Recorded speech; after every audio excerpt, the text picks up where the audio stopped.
Hi friends, ఈరోజు మళ్ళీ మనం వినాయకుని గురించి ఒక చక్కని కథ తెలుసుకుందాం. వినాయక చవితి వస్తోంది అనగానే మనం జరుపుకునేటటువంటి సందడి అంత ఇంత కాదు. గణేశుడంటే పిల్లలు పెద్దలు అందరికీ ఇష్టమే.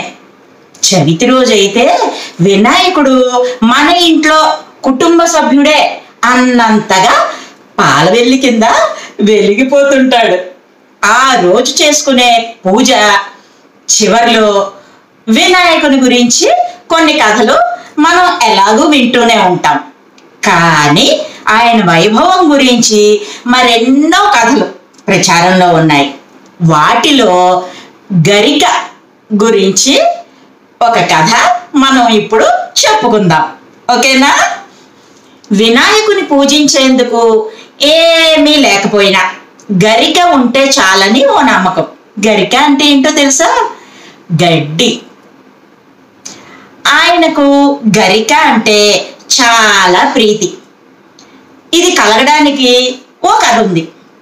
పూర్వం యమధర్మరాజుకి అనలాసురుడు అని ఓ కుమారుడు పుట్టాడు. అతనిది అగ్నితత్వం. అందుచేత ఆ రాక్షసుడు తనకు ఎదురుగా వచ్చిన ప్రతి దాన్ని బూడిద చేయసాగాడు. అతన్ని బాధ భరించలేక ముల్లోకాల్లో జీవులన్నీ అటు ఇటు పరిగెత్తసాగాయి.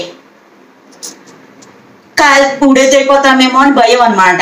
ఇక వినాయకుడు గమనించాడు. ఈ రాక్షసుడి అంతు చూద్దాం అని సిద్ధపడ్డాడు.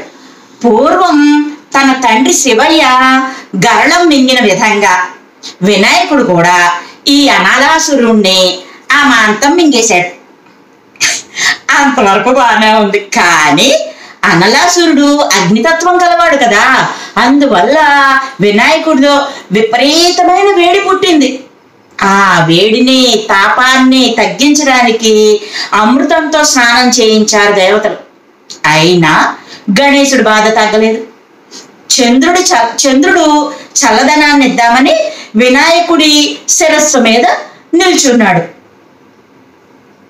అయినా ఎలాంటి ఉపశమనము కలగలేదు వినాయకుడికి.